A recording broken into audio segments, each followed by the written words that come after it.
우리 하나님의 말씀을 같이 보겠습니다. 우리 하나님의 말씀은 창세기 8장, 7장 보겠죠. 창세기 7장.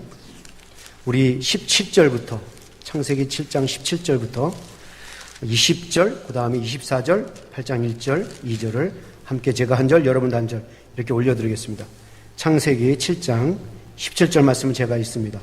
홍수가 땅에 40일이 있었는지라 물이 많아져 방주가 땅에서 떠올랐고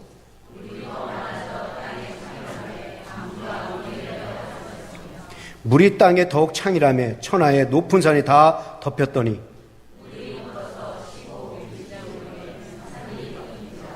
24절 물이 150일을 땅에 창이라 하였더라. 8장 1절 다 같이 읽죠.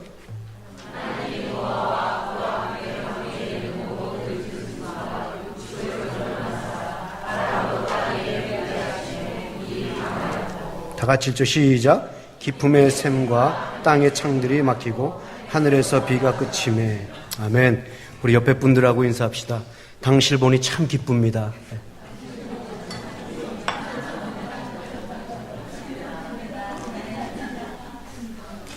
한 번 더 인사할까요? 왜 이렇게 아름답습니까?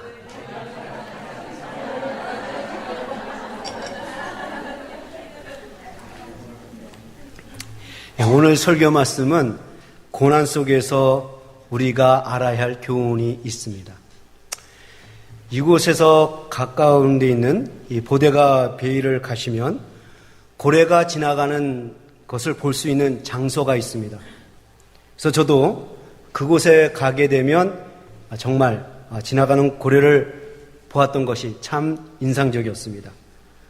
그런데 고래만 본 것으로 인상적인 것이 아니라 그곳에 가면 저의 눈을 사로잡는 또 하나의 인상적인 것이 있습니다. 언덕 중턱에 홀로 서 있는 나무였습니다. 이 나무는 그 바닷바람, 바다와 반대쪽으로 온통 휘어져 있던 것입니다. 그 나무가지, 나무에 붙어 있는 그 나무 잎사귀까지 완전히 바다 반대쪽으로 쏠려 있는 것을 보게 됩니다. 강한 바람 때문에 그렇겠죠. 그 나무가 강한 바람에 부딪혀서 온통 반대쪽으로 쏠리는 그 모습을 보면서 그 강한 바람에 고통을 당하는 그 나무, 참 불쌍해 보이고 안 돼 보이고 처량해 보였어요. 제가 그것을 볼 때 그런 생각 들으면서 아하, 나는 참 낭만을 아는 멋진 가을 남자구나, 이런 생각이 좀 들어요. 그죠? 여러분, 왜 나무가 그 바다 쪽 반대쪽으로 쏠려 있습니까? 그 보데가 베이의 바람이 너무 강하기 때문에. 그래요. 정말 강했습니다. 저도 한번 실제 느꼈지만 한 번은 바람이 확 불어오니까 몸이 휘청거리더라고요. 그래서 역시 보데가 베이의 바람은 강하구나 라는 걸 생각했어요. 그러면서 동시에 제 머릿속에 스쳐 지나가는 것이 있습니다. 저 나무를 보면서 저 나무는 더 강하네. 수십 년, 수백 년을 저 바람과 맞서 싸워도 넘어지지 아니하고 쓰러지지 아니하고 잘 버티고 있는 걸 보니 저 나무는 바닷바람보다 더 강한 것이 아닌가, 이런 생각을 해보았습니다. 강한 바람에 부딪히는 이 나무, 이와 관련해서 식물학자들이 아주 흥미로운 사실을 내놓았습니다. 겨울이 지나고 3월달이 되면 강한 바람이 불어온다는 것입니다. 3월달에 불어오는 강한 바람이 잠잠하게 있는 나뭇가지들을 마구 흔들어 놓는다는 거예요. 그래서 가만히 있는 이 나뭇가지들이 마구 흔들리는 것을 볼 때 저 나무가 참 처량하게 보이고 불쌍하게 보이지만 그 강한 바람이 나무에게는 대단히 필요하다는 것입니다. 왜냐하면 이 강한 바람이 겨울잠을 자고 있는 나뭇가지들을 마구 흔들어 놓아서 싹을 내게 하고 열매를 맺게 하기 때문에 그렇다는 것입니다. 그러니까 무슨 말인가 하면 이 나무가 겨울 내내 활동을 하지 않고 가만히 서 있어서 그 영양분들이 모두 그 나무 뿌리에 모여 있게 됐는데, 그 영양분들이 그대로 나무 뿌리에만 모여 있게 됐는데, 이 강한 바람이 불어와서 나무를 흔들어 놓고 나무가지를 흔들어 놓아서 그 나무 뿌리에 그냥 남아있던 영양분들이 나무 줄기로 원활하게 올라가게 하고, 그래서 싹을 내게 하고 열매를 맺게 한다는 것입니다. 그래서 나무에게 있어서 이 강한 바람은 절대적으로 필요하다는 것입니다. 제가 왜 이야기를 여러분들에게 하고 있는가? 이 메시지를 여러분의 삶에 한번, 저의 삶에 한번 적용해 보자라는 것입니다. 살다 보면 우리의 인생에 아주 무서운 고난의 바람이 불어올 때가 있고 아주 혹독한 시련의 바람이 불어올 때가 있습니다. 그러면 내 인생의 고난의 바람에 불어올 때, 이 시련의 바람에 불어올 때 여러분들은 그것을 어떻게 이해하고 받아들이시겠습니까? 대부분의 사람들은 고난이 오고 시련이 오면 달갑지 않게 여깁니다. 특히 세상 사람들은 고난이 오고 이 시련이 오면 바로 원망을 쏟아내고 한탄하고 한숨을 짓고 마음이 강팍해지고 짜증을 내고 심지어는 포기하고 절망하거나 급기야는 자살까지 합니다. 이게 세상 사람들의 삶의 모습이란 말이죠. 그런데 여러분 성경을 보면은 시련과 고난을 당했을 때 그 이겨내는 그 신앙인들을 보면 참 멋집니다. 우리에게 교훈을 줍니다. 그래서 그 환난이 오고 고난이 왔을 때 이겨내는 그 사람들을 향해서 우리는 참 위대한 신앙이다라고 얘기해요. 그런 위대한 삶을 살기 때문에 하나님이 기쁘시단 말이죠. 자, 그러면 우리도 고난이 왔을 때, 시련이 왔을 때 어떻게 이것을 잘 극복해야 하나님을 기쁘시게 할 수가 있는가? 그러니까 다시 말해서 내 인생에 이 무서운 고난의 바람이 불어왔을 때, 이 무서운 이 시련의 바람이 불어왔을 때 이것을 어떻게 이해하고 받아들여야 내 시련을 잘 견디고 극복하고 내 인생을 다시 역전하는 인생으로 만들어 놓을 수가 있는가? 오늘 2부 예배 때, 절 찾으면 없다고 해주세요. 오늘 2부 예배 때 나오시는 여러분들, 오늘 2부에 나오신 여러분들, 오늘 이 성경 말씀이 주시는 교훈이 있습니다. 그래서 오늘 여러분들이 하나님께서 이 노아의 상을 통해서 주시는 이 은혜를 받으시고 지혜와 교훈을 받아서 여러분들이 받은 고난을 이겨낼 수 있기를 주님의 이름으로 축원합니다. 오늘 우리가 공부할 창세기 8장은 노아 홍수 심판의 마지막 장면입니다. 창세기 7장은 노아가 방주에 들어간 시기, 홍수가 임한 시기, 홍수의 심판이 진행되는 상태를 잘 묘사하고 있어요. 그리고 바로 이 다음 장, 이 8장에 와서는 노아 홍수가 끝나는 시기와 그 끝난 후에 벌어지는 상황을 잘 묘사하고 있습니다. 그런데 우리가 7장, 8장을 읽다 보면은 참 흥미로운 사실을 발견하게 돼요. 홍수 심판이 일어나고 진행되는 그 상황, 사건들이 아주 정확하게 묘사되고 있단 말이죠. 그러니까 날짜들이 아주 분명하게, 아주 정확하게 꼬박꼬박 기록되어 있습니다. 이를테면 노아가 언제 방주에 들어갔는지, 그리고 홍수 심판은 언제 왔는지, 물은 언제 물러갔는지, 배가 어느 산에 머물렀는지, 그것이 언제인지, 산봉우리는 언제 보였는지를 아주 정확하게 날짜를 집어내면서 기록하고 있습니다. 자, 예를 들어서 보죠. 여러분, 노아가 방주에 들어간 시기가 언제입니까? 그리고 홍수가 임한 시기가 언제입니까? 이것은 여러분들이 주일학교를 좋은 데 나와도 몰라요. 특별히 관심을 갖고 공부하지 않는 한 여러분들이 명문 주일학교를 나와도 모릅니다. 자, 그러면 노아가 언제 방주에 들어갔고 언제 홍수가 임했는가? 우리 한번 창세기 7장 8절 9절을 한번 같이 읽겠습니다. 다 같이 한번 읽죠. 시작.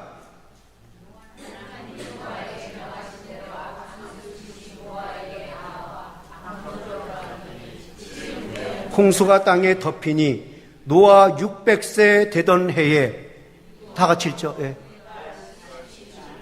잠깐 죄송합니다. 오늘 왜 이렇게 뭐 이렇게 반응이 안 맞습니까? 예, 기분을 저대로 나게 좀 해줘야죠, 신나게. 예? 예, 늦게 나왔습니다. 다시 할게 있어. 처음부터 다시. 노아, 하나님부터. 다시 시작. 하나님이 노아에게 명하신 대로 암수들씩 노아에게 나와 방주로 들어갔더니 7일 후에 홍수가 땅에 덮이니 노아 600세 되던 해 2월 곧 그달 17일이라 그날에 큰 기품의 샘들이 터지며 하늘의 창들이 열려 40주야를 땅에 비가 쏟아졌더라. 이렇게 돼 있어요. 자, 그러니까 여러분들 뭐냐면 노아가 방주에게 들어간 것이 언젠가 몰라요. 잘 몰라요. 그런데 분명히 이렇게 해요. 노아가 방주에 들어간 지 7일 후에 홍수가 왔다라고 얘기를 하고 있습니다. 근데 그럼 그 홍수가 언제냐? 아주 분명히 이야기하고 있어요. 노아가 600세가 되던 1월 17일에 홍수가 왔답니다. 그럼 노아가 방주에 있을 때 1월 17일에 홍수가 왔다고 하면 7일 후에 왔다고 하니까 노아는 그럼 방주에 언제 들어갔습니까? 노아가 600세가 되던 1월 10일 그때 방주에 들어갔고 7일이 지난 후에 이 비가 쏟아졌습니다. 자, 그리고 땅이 이제 샘이 터지고 창수가 나서 물이 가득했어요. 그 물이 언제까지 창일했습니까? 우리 창세기 8장 3절 4절을 보시죠. 보면은 자, 물이 땅에서 물러가고 점점 물러가서 150일 후에 감하고 그달 17일에 방주가 아라랏산에 머물렀으면 7월 곧 그달 17일. 그러니까 뭐냐면 150 동안 물에 참행했다가 물이 점점 빠져서 이 배가 둥둥 떠다니다가 어느 날 갑자기 딱 뭔가 걸렸어요. 그러니까 그게 산이 무슨 산? 아라랏산. 언제? 7월 17일이라는 것입니다. 오늘 성경 여러분들 본문 읽었지만 물이 떠서 다녔는데 제일 높은 산에서 물이 얼마 높은가? 50큐핏이라고 했습니다. 50큐핏은 제가 지난주에 얘기했죠? 25m. 제일 높은 산에서 25m 더 높게 물이 찼어요. 그러니까 온 세상이 다 물로 가득 찼습니다. 그래서 이 배가 축구장만보다 큰 배가 둥둥 떠다니다가 딱 걸려요. 아, 물이 감했구나. 줄어들었구나. 그래서 닿은 곳이 바로 아라랏산입니다. 배는 따라서 닿지만 아직도 물은 높아요. 왜? 축구장보다 더 큰 배니까 물이 배 밑에까지 있으면 여러분들 그 얼마나 깊겠어요, 물이? 자, 그러면 그 물이 아라랏산에 닿은 것이 7월 달이니까 결국 6개월 후에 물이 줄어들었습니다. 근데 다 줄어든 건 아니에요. 산봉우리가 이제 보이기 시작합니다. 자, 그러니까 아직도 산과 이 배 사이에는 물이 아직도 많이 있었어요. 빠진 것이 엉겐장가 8장 5절을 보시죠.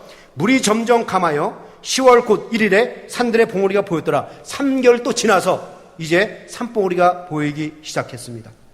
자, 그러면 이제 비가 온 것이 노아가 600세가 되던 해 1월 17일이었고 땅이 마른 시간은 그러면 언젠가? 방주가 나오기 전 땅이 마른 시간.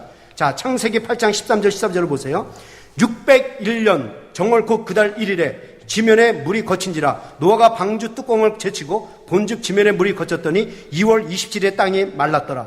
자, 그러니까 땅이 마른 시간은 언제냐? 601년 2월 27일이라는 것입니다. 그러면 노아가 방주에 들어갔다가 방주에 나오기 전 그 땅이 마를 때까지가 얼마나 건졌냐? 다시 말해서 노아가 방주에 있었던 시간이 얼마나 되느냐? 1년하고도 17일을 남았다는 것입니다. 자, 그러니까 지금 노아는 방주에서 꼼짝없이 1년하고 17일 동안 머물러 있었단 말이죠. 여러분들이 지금 노아 홍수 사건을 쭉 훑어보았는데 어떤 생각이 드십니까? 마치 무슨 사건 일지를 읽는 듯 같지 않습니까? 성경은 지금 단순히 노아가 방주에 들어갔다, 비가 왔다, 멈췄다, 말랐다, 그리고 나왔다 라고 얘기하지 않습니다. 지금 이 사건을 얘기하는데 아주 정확한 날짜를 끄집어내면서 아주 자세하게 꼬박꼬박 날짜를 거론하고 심지어는 실제 지명까지 말을 하면서 이렇게 기록하고 있습니다. 왜 이렇게 기록했을까? 우리는 너무나 자세하게 이 사건 기록을 기록해서 마치 우리가 배를 타고 물 한가운데 서서 홍수의 심판 진행 과정을 생생하게 보는 것 같은 느낌을 받습니다. 자, 그러면 성경은 왜 이렇게 노아의 사건을 기록할 때 왜 이렇게 날짜를 고르면서 정확하게 기록했을까? 이 사건은 실제적인 역사적 사건이라는 것을 말하기 위함이었습니다. 그러니까 누가 꾸며낸 이야기가 아니라, 누가 지어낸 소설이 아니라, 픽션이 아니라, 신화가 아니라 인간에게 나타난 실제적인 사건이라는 것을 알게 하기 위해서입니다. 그러니까 무슨 말인가 하면 이 노아의 상황이 실제적인 사건이니까 너희들이 실제적으로 고통과 고난을 당했을 때 그 실제적인 사건을 통해서 교훈을 받으라는 것입니다.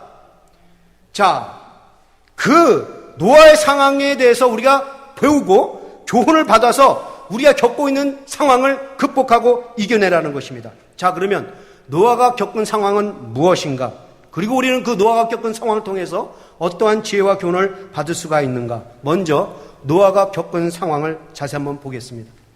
우리가 이것부터 알아야 노아 홍수를 통해서 어떠한 교훈을 받을 수가 있는지 알 수 있지 않겠습니까? 자, 그러면 먼저 노아는 어떠한 상황을 겪고 있었는가? 노아는 아주 막막한, 끝이 보이지 않는 아주 막연한 상황을 겪고 있었다라는 것입니다. 노아는 아주 막막한 시간을 겪고 있었어요. 지금 노아가 방주에 들어갔다가 방주에서 바로 나오기 전까지가 얼마나 걸렸느냐? 1년하고 17일이 걸렸다고 성경은 말합니다. 그러니까 노아가 방주 안에 갇혀서 꼼짝없이 지낸 시간이 1년하고 17일이라는 얘기죠. 무슨 말입니까? 지금 노아는 1년하고 17일만 머물렀다라는 거예요. 그런데 노아는 그 사실을 모르고 있었다라는 것입니다. 진행되는 과정이 1년 17일이라는 것을 모르고 지내고 있었다라는 것입니다. 그는 지금 방주 안에 자기 몸을 싣고 꼼짝없이 막연하게 1년을 넘게 견디면서 막막하게 무리해서 표류하고 있었습니다. 여러분, 이 상황을 한번 생각해 보십시오. 이 시간을 겪고 있는 노아의 심정이 어떨 것 같습니까? 성경은 지금 분명히 이렇게 말하고 있습니다. 40일 동안 밤낮으로 비가 퍼부었다. 그리고 그 비가 머물다가 나중에 자꾸 범람해서 150 동안 머물렀다. 150 동안 머물다가 그때부터 점점 빠지기 시작해서 6개월 후에 배가 아라산에 닿았다. 그리고 3개월 후에 산봉우리가 보였다. 그리고 한참 지나서 1년 17일 날, 27일 날 땅이 말랐다라고 정확하게 말을 하고 있어서 이 전체 시간표가 한눈에 들어오는 우리에게는 실감이 나지 않지만 노아는 그 사실을 모르고 있다는 것입니다. 언제 비가 오는 건지, 언제 비가 멈추는 건지, 언제 물이 창일했다가 멈추는 건지, 언제 물이 빠지는 건지, 언제 땅이 마르는 건지 전혀 모르는 상태에서 하루하루를 겪으면서 지나갔다는 것입니다. 무슨 말입니까? 지금 여러분들이 아는 1년 17일이 노아는 모르는 개념 속에서 지나고 있는 거예요. 여러분, 알고 견디는 것과 언제 끝날지 모르고 견디는 것과는 천지차이입니다. 오늘이 끝나겠지. 그게 한 달이 갔어요. 오늘이면 끝나겠지 하는 게 두 달이 갔어요. 오늘 끝났지. 석 달이 가고 넉 달이 가고 1년이 가도 소식이 없는 겁니다. 여러분, 그 겪고 있는 노아의 심정 이해하시겠습니까? 지금 하나님이 노아에게 방주에 들어가라고 해서 들어갔어요. 방주에 들어갔는데 7일 후에 비가 왔다라고 얘기를 하고 있습니다. 성경은 7일 후에 비가 왔다라고 얘기하지만 노아는 그 사실을 모르기 때문에 들어가서 기다리고 있는데 하루가 지나도 비가 안 옵니다. 이틀이 지나도 비가 안 와요. 3일에도 날씨는 쨍쨍해요. 비야망 떨어지지 않습니다. 그런 여러분들, 노아는 그 구원에 대한 감격으로 들어가서 기대하고 있었는데 비는 안 옵니다. 그러니까 처음에는 기쁨이 있다가 이제 그 줄어듭니다. 그래서 기대 반, 불안 반, 이제 두려움 반입니다. 정말 이게 비가 오는 건가? 비가 오면 정말 어떻게 되는 거지? 어떤 상황일까? 그러면서 7일 동안을 겪으면서 지내요. 그 성경 7이지만 노아는 그것도 모르고 지나다가 정말 7일 되니까 물이 쏟아지기 시작했습니다. 물이 쏟아지는데 이곳은 보통 폭우가 아니라 마치 다라에다가 물을 받아놓고 쏟아붓는 그런 것이었어요. 실제로 성경은 뭐라고 얘기합니까? 하늘의 창이 열렸다라고 얘기합니다. 창문이 열리듯이 무슨 하늘 구멍이 뚫어듯이 물이 막 폭우로 쏟아지는 것입니다. 하늘에서만 쏟아졌습니까? 성경은 이렇게 합니다. 땅에 깊은 샘들이 터졌다라고 얘기하고 있어요. 그러니까 땅에 깊은 샘이 터졌다라는 것은 땅 속에 있는 지하수가 터져서 쏟아오자는데 그뿐만 아니라 땅에 있는 지하수만 터진 것이 아니라 바다 속에 있는 땅에 있는 모든 것도 다 터져가지고 이 바다까지도 다 쏟아오르는 겁니다. 바닷물이 다 쏟아올라서 이 땅으로 넘쳐온 거예요. 마치 쓰나미보다 더한 대대적인 해일이 온 겁니다. 여러분, 이런 영화들 지금 요즘 많이 나와요. 근데 그 정도는 이건 약과입니다. 땅이 터지고 바닷속에 있는 것이 터져가지고 막 다 쏟아올라와서 넘쳐서 이제는 땅과 바다가 구분이 없게 되었습니다. 여러분 한번 생각해 보십시오. 단 하루만이라도 쉬지 않고 비가 오면 마을이 잠기고 동시가 잠기를 판인데 언제 끝날지 모르는 이 비가 40일 동안 폭우로 쏟아집니다.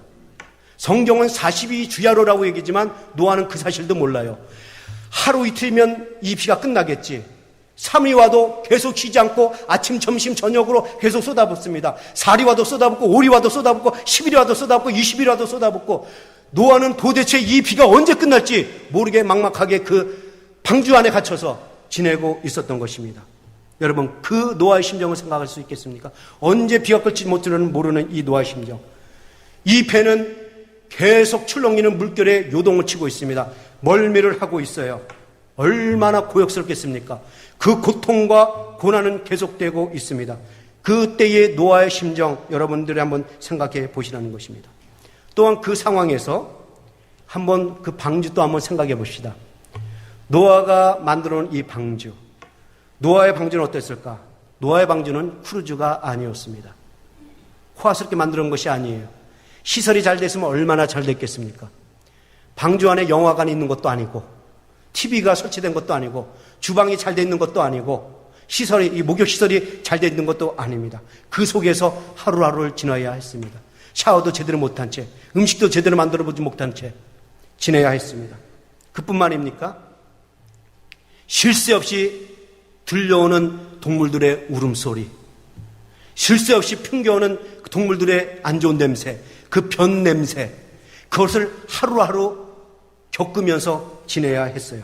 여러분, 물론 구원받았다는 감격으로 방주 안에 들어갔습니다. 그런데 어려움과 고난이 계속 이어지면, 한 달이 지나도 두 달이 지나도 계속 이어지게 되면 구원의 감격은 잠시고 이제는 고통과 고난과 불안과 불편이 계속되게 되면 어떻게 됩니까? 힘들어지기 시작한다는 거예요. 괴로워지기 시작하는 것입니다. 그렇게 머물기를 1년하고 17개월. 노아는 모르는 채 하루하루를 그렇게 겪었을 때 그 노아의 심정이 어떻겠습니까?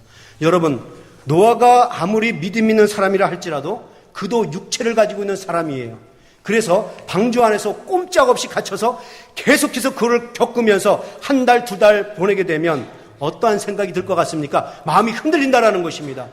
과연 하나님이 나를 잊으신 것은 아닌가? 하나님의 홍수 심판을 일으켜놓고 이 홍수 심판을 잊어버리신 것은 아닌가? 하나님이 지금 내 고통 속에 있는 이 상황을 아시긴 하신 것인가? 내 고통을 아시긴 하신 것인가? 나에 대해서 관심을 갖고 계신 것인가? 기도도 해봤을 거예요. 끝나기로 기도해봤는데 응답이 없으니까 과연 하나님이 내 기도를 듣고는 계신 것인가? 여러분, 노아가 이런 생각을 전혀 안 했다고 볼 수 없습니다. 왜 그렇습니까? 노아도 사람이기 때문에 그래요. 사람은 똑같습니다. 물론 믿음에 따라서 갖는 불안과 두려움은 다를 수 있겠지만 사람은 감정과 이성이 있기 때문에 이 어려움이 계속 지속되면은 흔들린다는 것입니다. 불안하고 두려워한다는 거예요. 그래서 여러분, 구약에 나오는 믿음의 사람들을 보십시오. 지금 제 말이 아니에요. 구약에 나오는 그 믿음의 사람들도 막연하게 지나가는 고난을 겪게 되면 인간적인 모습을 드러냈다는 것입니다. 하나 예를 들어서 아브라함.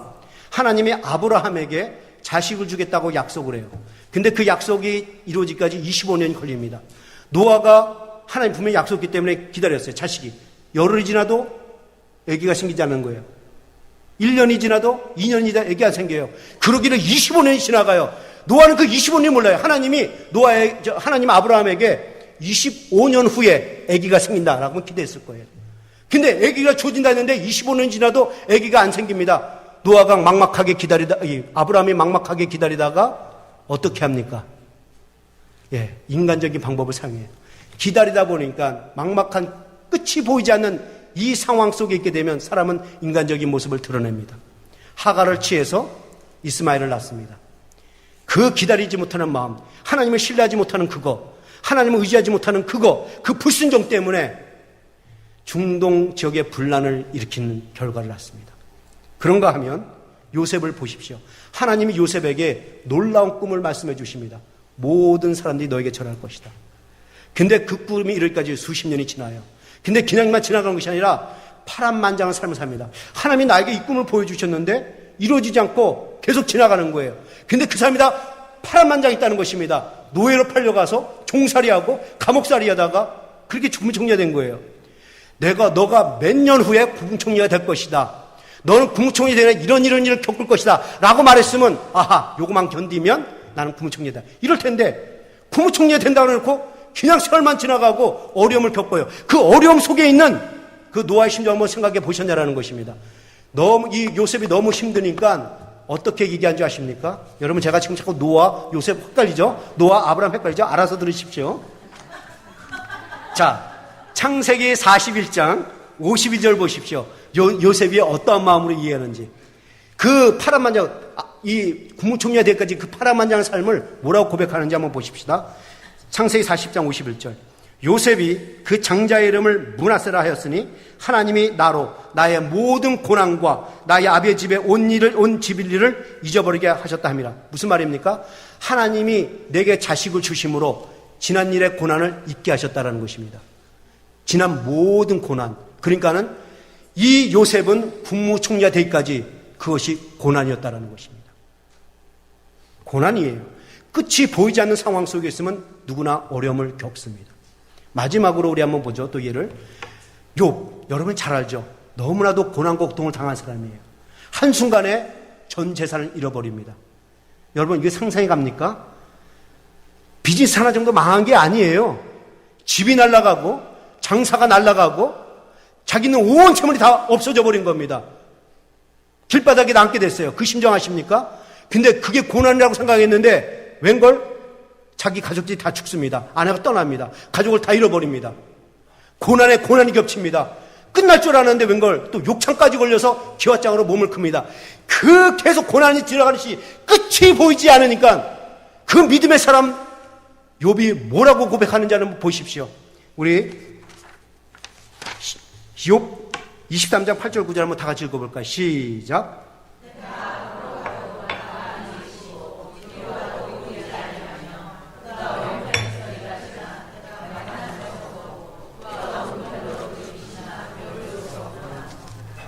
참 욥의 이 토로하는 심정을 보면 참 기가 막힙니다. 얼마나 힘들었으면 앞으로 가도 하나님이 안 계시고 뒤로 가도 하나님이 안 계시고 오른쪽으로 왼쪽으로 일하신다고 하지만 같지만 안 계신다. 무슨 말입니까? 내 인생의 사막은 꽉꽉 다 막혀 있는데 그 상황 속에 하나님이 안 계신 것 같다는 것입니다. 기도를 했지만 하나님은 침묵하신 것 같다는 것입니다. 여러분, 욥은 진짜 믿음의 사람이었어요.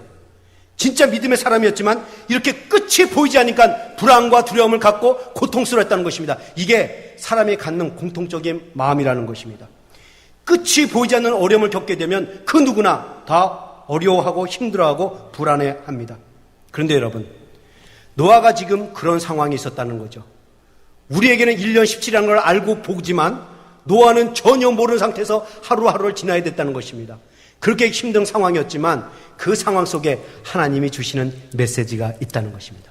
오늘 그 메시지를 여러분 깨닫고 나야 여러분들의 상황을 이기며 견디고 여러분의 인생을 역전의 인생을 만들어 놓을 수가 있다는 것입니다. 그러기에 여러분들 혹 이 시간에 노아와 같이 끝이 보이지 않는 어려움을 겪고 계신 분 있습니까? 사방은 꽉꽉 막혀 있는데 해결된 기미를 보이지 않아 두렵고 떨리신 분 계십니까? 오늘 주님께서 말씀하신 이 교훈을 받아 여러분들 승리할 수 있기를 축원합니다. 오늘 한 말씀만 배우고 마치려고 합니다. 하나님이 노아의 상황을 통해서 우리에게 주시는 레슨이 있어요. 그러니까 이 구약에 나오는 이 홍수 심판 사건은 옛날 이야기로 끝날 이야기가 아니라 저 먼 날 얘기 아니라 하나님이 이 노아 홍수 사건을 통해서 우리에게 주시고자 하는 레슨이 있습니다. 정말 여러분 내가 이게 말이 맞는지를 잠깐 짚고 넘어가겠습니다. 여러분이 노아 홍수 사건을 읽다 보면 제일 많이 나오는 숫자가 있어요. 7일이라는 숫자가 있고요. 또 무슨 숫자가 있습니까? 40일이라는 숫자가 있습니다. 하나님이 40일 동안 비를 내렸더라. 땅에 비가 40일 동안 있었더라. 물이 떠나가고 노아가 40일 후에 뚜껑을 열고 보았더라. 40일 계속 강조해요. 여러분 왜 이 40일이 강조되는지 아십니까? 이 40이라는 숫자는 하나님이 훈련 기간으로 준비 기간으로 또는 뭔가 가르칠 기간으로 주시는 기간입니다. 예를 들어서 모세가 시내산에서 하나님의 말씀 십계명을 받습니다. 근데 그 십계명을 받기 위해서 마음의 준비를 해요. 십계명을 받는 동안에 아무것도 먹지 않고 금식 기도를 하면서 준비를 하는데 그리 며칠? 40일. 하나님께서 이스라엘 백성들에게 적과 꿀이 흐르는 가나안 땅을 주십니다. 그럼 그냥 주실 일이지 주시기 전에 12명의 지파를 뽑아서 가나안 땅에 들여보내서 그 가나안 땅을 받을 준비를 시킵니다. 공부를 시켜요. 40일 동안 공부를 시킵니다. 12지파가 가서 40일 동안 땅을 탐지합니다. 예수님께서 공생애를 시작하기 전에 사역 준비를 하는데 하나님이 그 사역 준비를 해서 광야로 보내십니다. 며칠? 40일. 이 40일을 노아에게 계속 반복했다는 것은 40일은 노아에게 있어서 훈련 기간이요, 우리에게 있어서는 노아의 상황이 레슨이 될 수 있다는 것입니다. 그렇기 때문에 여러분들 오늘 이 레슨을 통해서 도전을 받기를 바랍니다. 자, 그러면 우리는 이 노아의 상황을 통해서 어떠한 교훈을 받아야 되는가? 노아는 끝이 보일 것 같지 않은 이 불확실한 상황을 어떻게 견디고 이겨낼 수 있을까? 첫째는 하나님은 늘 항상 우리를 생각하신다. 이 교훈을 받아야 한다는 것입니다. 하나님은 늘 항상 우리를 기억하신다. 하나님 우리를 늘 기억하실 뿐만 아니라 돌보시고 보호해 주시고 그 다음에 삶의 장으로 인도해 주신다는 것입니다. 제가 아까도 말씀드렸지만 노아의 방주는 크루즈가 아닙니다. 시끄러운 동물들의 울음소리를 계속 들어야 했고 안 좋은 냄새를 계속 맡으면서 지내야 했습니다. 방주는 계속 흔들려서 멀미를 해야 했습니다. 여러분, 하나님께서 방주에 들어갔는데 끝이 보이질 않아요. 계속 어려움만 겪고 있었어요. 그래서 이 방주의 생활이 힘들고 너무 계속 어려움이 계속되니까, 그런데 변화는 없으니까 노아가 어떤 생각을 했겠습니까? 하나님이 나를 잊어버리신 것이 아닌가? 하나님이 이 홍수 심판을 잊어버리신 것이 아닌가? 하나님이 내 상황 속에 있는 상황을 모르시는 것 아닌가? 이렇게 생각했다는 것입니다. 그런데 노아가 그렇게 불안해하고 두려워할 필요가 전혀 없었다라는 것입니다. 왜 그렇습니까? 하나님이 노아와 그의 가족을 권념하셨기 때문에 그렇습니다. 오늘 같이 말씀 읽죠. 창세기 8장 1절. 다 같이 읽죠. 시작. 창세기 8장 1절. 다시 시작.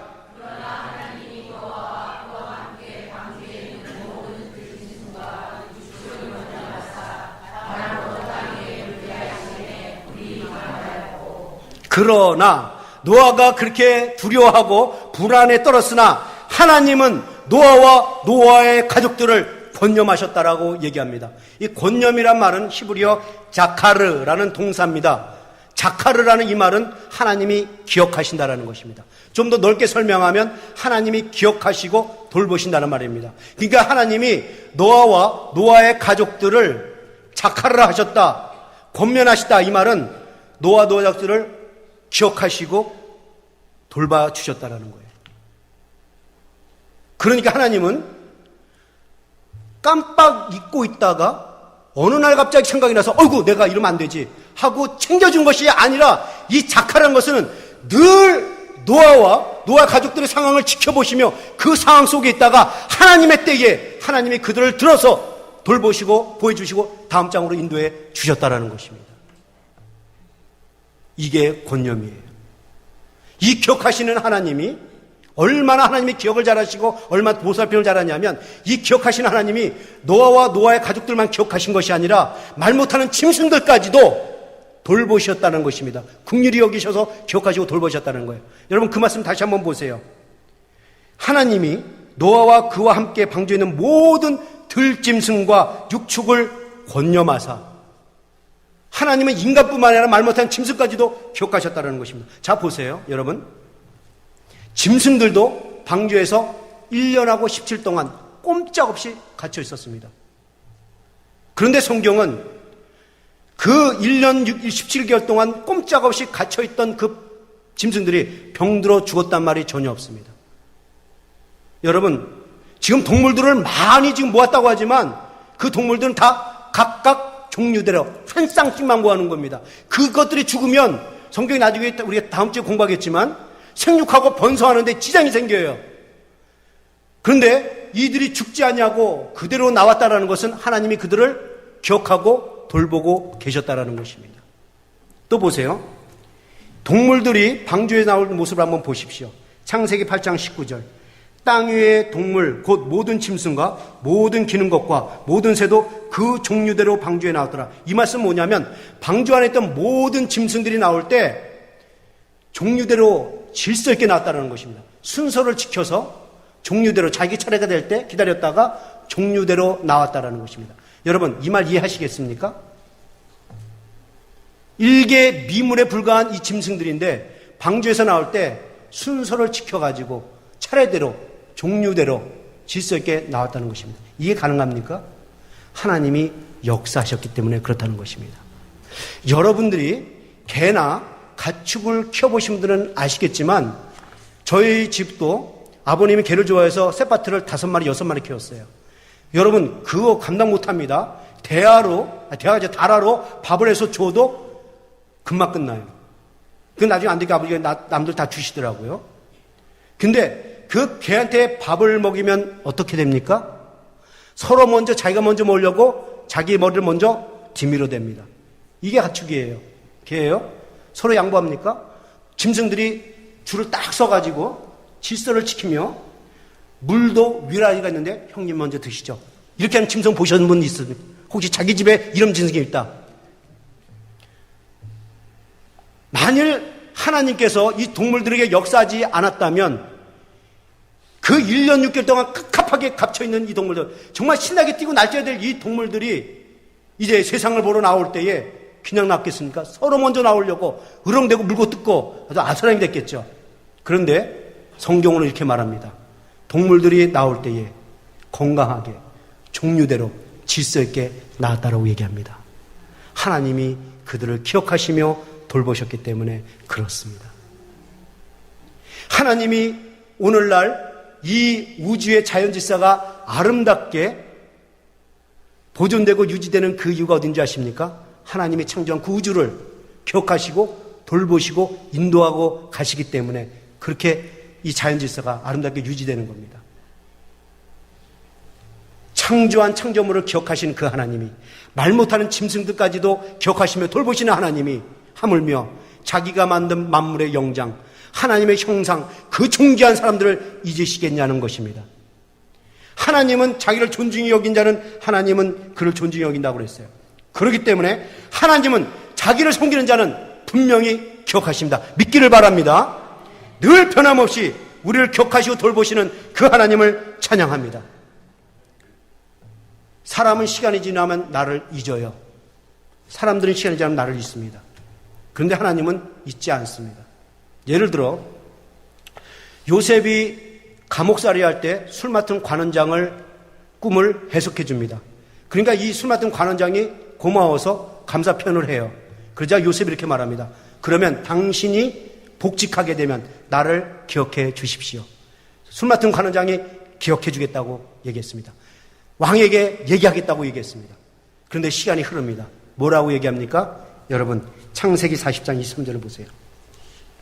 술 맡은 관원장이 요셉을 기억하지 못하고 그를 잊었더라. 사람은 있습니다. 고마움도 있고 은혜도 있습니다. 그러나 하나님은 기억하십니다. 사람들은 이렇게 얘기해요.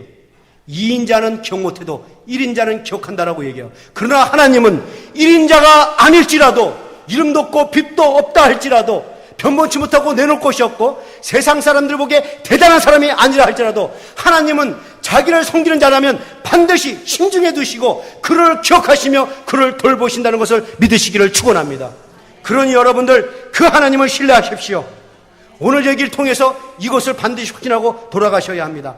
말 못하는 짐승도 긍휼히 여기시며 돌보시는 그 하나님은 만물의 영장인 나를 돌보신다는 것을 믿고 여러분 이 예배당을 나가셔야 합니다. 그래야 여러분들 이 세상을 이기며 살 수 있어요.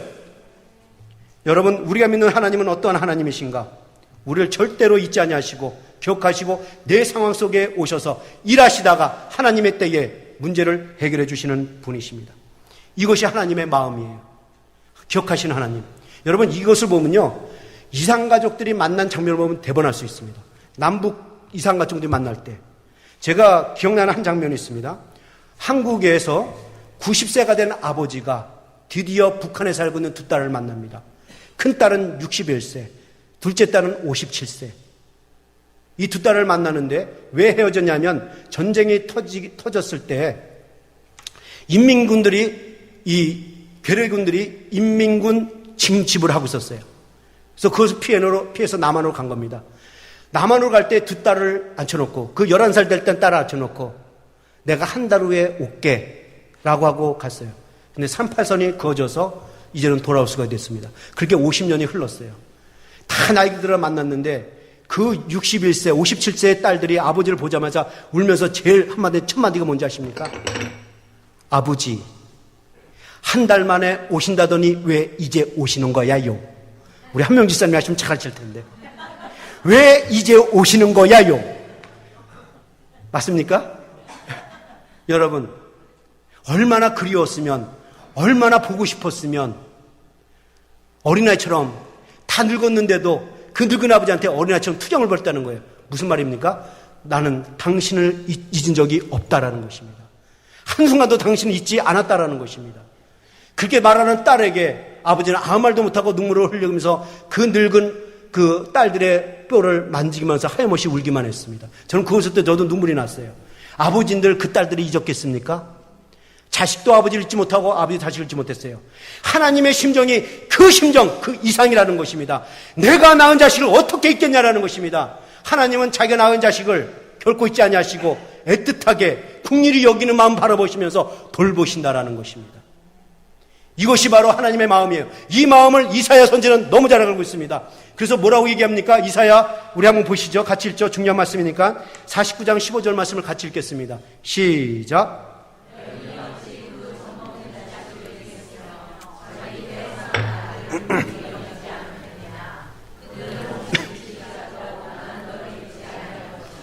여긴 다 저기 아버지 어머니들이 계시는데 자기가 낳은 자식 있습니까? 특히 어머니들 젖먹여서 키운 자식 잊을 수 있습니까? 결단코 잊지 못해요. 제 딸도 여기서 불과 한 시간밖에 안 떨어졌어요. 맘만 먹고 갔는데도 늘 생각이 나는 거예요. 이놈 잘 지내고 있는지, 공부는 잘하고 있는지, 실컷 부모 없다고 놀고 있는 건 아닌지 배생을 당하면서 생각하고 있어요. 제 아내하고 딸은 하루에 몇 번을 전화하고 텍스트 메시지를 보낸지 몰라요. 이게 부모의 마음이에요. 잊지 못하는 거죠. 여러분, 한나를 보면 잘할 수 있지 않습니까? 자식을 하나님의 성전에 내려놓고 와서는 잊지는 못하는 겁니다. 그래서 자식 생각하니까 또 옷을 짓게 되고, 옷을 지면서도 생각하고, 그러다가 또 자식을 만나러 갑니다. 이게 부모의 마음이에요. 그런데 중요한 얘기를 합니다. 그렇게 잊지 못하는데 그 부모가 잊을지라도 나는 잊지 않겠다는 것입니다. 그게 무슨 말이에요? 부모가 잊을 수가 없는데 그래도 잊을지라도 나는 잊지 않겠다. 하나님은 절대로 never 잊지 않으신다라는 것입니다. 돌보고 보호하신다라는 거예요. 이게 하나님의 마음입니다. 여러분 믿을 수 있기를 축원합니다. 사람은 잊을지라도 하나님 잊지 않는다라는 것입니다. 부모가 잊을지라도 나는 잊지 않고 너희를 늘 지켜보며 돌보고 있다라는 것을 믿으라는 것입니다. 여러분, 왜 인간이 불안해하고 두려워하는 줄 아십니까? 물질의 어려움을 당했기 때문에, 질병에 걸렸기 때문에, 그것은 유체적인 현상이고 내 영혼을 힘들게 하고 불안하게 하고 두렵게 하는 것이 그 실체가 뭐냐? 내 마음에서 하나님이 없기 때문에 그래요. 하나님을 잃어버렸기 때문에, 내 생각에서 하나님을 잃어버렸기 때문에 그렇습니다. 여러분, 인간은 육체로만 만든 것이 아니라 영혼도 만들었어요. 그래서 무언가를 믿게 만들어졌습니다. 사람은요, 뭔가를 믿게 돼 있어요. 그래서 심지어 어디 가서 막 빌기도 하지 않습니까? 전보로도 다니지 않습니까? 이게 사람의 마음이, 사람은 믿게 돼 있어요. 근데 지혜롭게 예수 믿는 사람들은 깨달은 거죠. 진정 유일하신 하나님, 그분만이 하나님이시다, 그분만이 신이다, 이것을 알기 때문에 믿는 거 아닙니까? 그런데 그 믿어야 될 하나님 정말 살아계시다, 이 마음이 없어지니까 불안하고 떤 거예요. 그래서 어려움을 만날 때마다 이 마음이 없으니까 불안하고 떤 겁니다. 여러분, 오늘 하나님께서 이 말씀을 하십니다. 나는 살아있다. 나는 너를 돌보고 있다. 그러니 여러분들, 그 살아계신 하나님이 살아계시다는 것을 믿을 수 있기를 축원합니다. 살아계신 하나님이 여러분에게 다가와서 여러분을 기억하시고 여러분의 상황과 처지를 늘 살피고 돌보신다는 사실을 믿을 수 있기를 축원합니다. 하나님은 한순간도 우리를 잊지 아니하시고 우리의 삶에서 눈을 떼지 아니하시고 우리를 돌보고 계십니다. 믿기를 바랍니다. 하나님은 노아를 권념하셨습니다. 자, 그런데 하나님이 노아를 권념했다, 이 자카르, 기억하다는 의미가 단순히 노아의 상황과 처지를 기억하셨다라는 정도의 의미가 아닙니다. 그 이상입니다. 창세기 성경 해석에 뛰어난 성경 해석자 알렌 P. 라스가 하나님이 노아를 권념하셨다, 이 의미를 아주 기가 막히게 해석을 했어요. 이 의미가 뭐냐? 하나님이 노아에게 하신 약속을 기억할 뿐만 아니라 그 약속을 신실하게 지키기 위해서 내가 행동으로 옮기겠다. 이 의미가 포함됐다는 것입니다. 아주 기가 막힌 해석이, 놀라운 해석이에요. 그게 무슨 말이냐면 하나님이 노아에게 하신 약속을 기억할 뿐만 아니라 그 약속을 지키기 위해서 내가 마땅히 해야 할 행동까지도 기억하고 행동으로 옮기겠다. 이 말이라는 얘기예요. 이해가 하시겠습니까, 여러분들? 그러니까 이런 말입니다. 하나님이 말로만 약속한 것이 아니라 정말 노아가 홍수 심판 때뿐만 아니라 홍수 심판이 끝나고 밖으로 나와서 그가 살 수 있도록 내가 책임지고 보장해 줄 수 있도록 행동으로 옮기겠다라는 거예요. 이게 의미가 있어요. 그래서 여러분들, 하나님이 기억하실 뿐만 아니라 행동을 옮기셨잖아요. 그 행동을 옮기게 뭐예요? 다시 한번 읽죠. 우리 창세기 8장 1절 다시 한번 읽죠. 시작.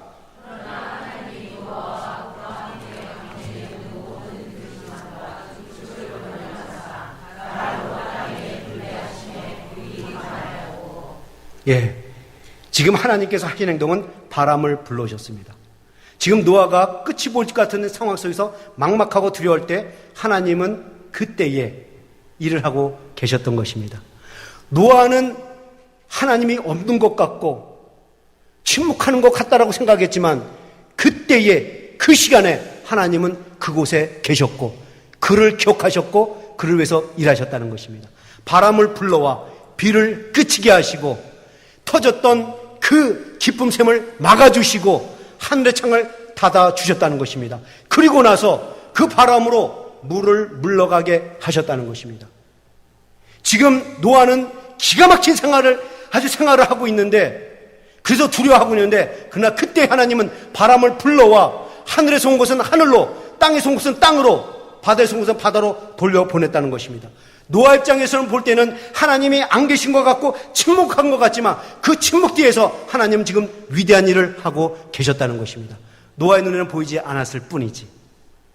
여러분, 하나님은 노아의 문제를 해결하기 위해서 바람을 불러오셨습니다. 노아에게 바람을 보내주신 하나님, 하나님이 노아에게 바람을 불어주셔서 노아를 힘들게 했던 그 홍수의 힘을 잠재우십니다. 바람의 힘에 홍수의 힘이 약화되기 시작합니다. 하나님이 바람을 보내주셔서 그 노아 주변에 있던 물을 다 물리쳐 주십니다. 그러니까 하나님은 노아를 기억하셔서 행동으로 옮겨 바람을 불러주시니까 노아의 상황이 역전되었다는 것입니다. 그의 인생이 역전되었다는 거예요. 이 하나님의 능력을 믿습니까? 선지자 이사야, 잠언, 솔로몬은 이렇게 얘기합니다. 잠언 30장 4절 한번 같이 읽어볼까요? 시작. 하늘에 올라갔다가 내려온 자가 누구인지, 바람을 그 장중에 모은 자가 누구인지, 물을 옷에 싼 자가 누구인지, 땅의 모든 끝을 정한 자가 누구인지, 그 이름이 무엇인지, 그에게 아들이 있다면 그 아들의 이름이 무엇인지 너는 아느냐? 여러분, 우리가 믿는 하나님이 어떤 하나님이라고 얘기하고 있습니까? 바람을 그 장중에 모으시는 분, 그분의 옷에는 물을 싸고 있어.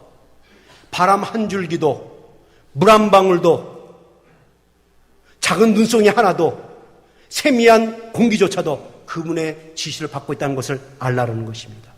그러니까 우리가 이 사실을 통해서 영적으로 깨달을 교훈이 뭐냐? 우리가 어두운 터널을 지나갈 때에도, 우리가 어려운 시간, 끝이 볼 것 같지 않은 그 시련을 겪고 있을 때에도 하나님은 그곳에서 일을 하고 계신다는 것을 믿으시라는 것입니다. 하나님의 때에 하나님이 그 문제를 해결하기 위해서 바람을 불러오신다는 사실을 믿으시기를 축원합니다. 여러분, 그러게 여러분들 지금 홍수처럼 어려움을 겪고 계신 분 있습니까? 사방이 막혀 있는데 해결된 기미를 보지 않아 두렵고 떠십니까?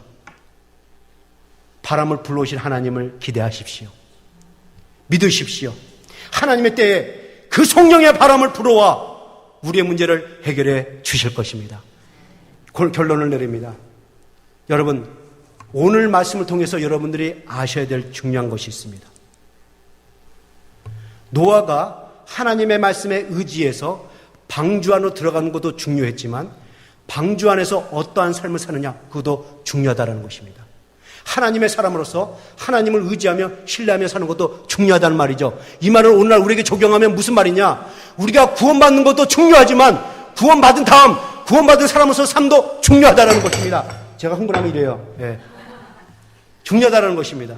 여러분, 구원받으면 구원받는 순간부터 아픔이 없어지고 슬픔이 없어지고 구원받은 사람에게는 고난도 없고 시련도 없는 천국 같은 삶을 삽니까? 구원받은 사람에게도 고난이 와요. 시련이 옵니다. 근데 그때 구원받은 사람에서 삶이 어떠냐? 이게 중요하단 말이죠. 노아의 상황을 생각하고 여러분들 이겨낼 수 있기를 축원합니다. 믿음의 사람이라도 자기 자신이 겪고 있는 어려움이 계속되면 힘들어집니다. 나를 잊은 것은 아닌가? 내 상황을 하나님 모르신 건 아닌가? 기도해도 응답이 없으니까 하나님이 침묵하신 거 아닌가? 하나님이 왜 이렇게 내 기도를 외면하시지? 여러분, 이런 마음이 들 때에 이런 고라의 고백을 한번 보십시오. 시편 42장 9절에서 이렇게 말합니다. 내 반석이신 하나님께 말씀을 말하기를 어찌하여 나를 잊으셨나이까?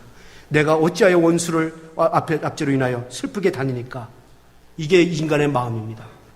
욥이 그랬잖아요. 앞에 가도 하나님 안 계시고 뒤로 가도 하나님 안 계시고 이게 욥의 마음입니다. 근데 여러분, 제가 이 말씀을 드리느냐, 영적인 눈이 떠져서 하나님을 바라보게 되면 그 고난을 어떻게 보는지 아십니까?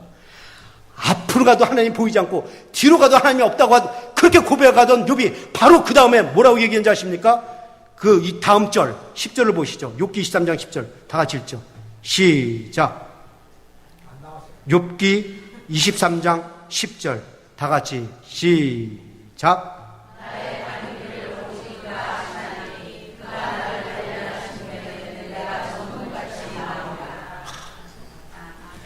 앞으로 가도 하나님이 안 계신다고 생각했고 뒤로 가도 하나님이 안 계신다고 생각했는데 눈을 뚫어, 영적인 눈을 열어 하나님을 바라보고 하나님을 신뢰하니 고난이 고난으로 보이지 않고 그 고난이 하나님이 나를 단련시켜 나를 정금으로 만들어놓은 하나님의 은혜로다 라고 생각했다는 것입니다. 그러게 여러분들 환난을 겪고 있습니까? 고난을 고난으로 보지 마시고 눈을 들어 하나님을 바라볼 수 있기를 축원합니다. 그래서 여러분들 그 시련을 하나님이 나를 단련시켜 나를 정금으로 만들어놓은 하나님의 은혜로다 고백할 수 있기를 축원합니다.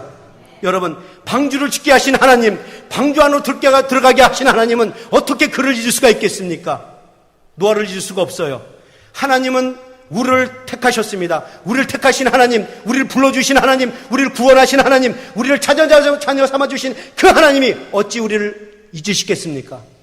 내 상황 속에 하나님은 오셔서 하나님의 때에 성령의 말함을 불어와 여러분을 고쳐주실 것입니다. 여러분의 상황을 역전으로 만들어 놓으실 것입니다.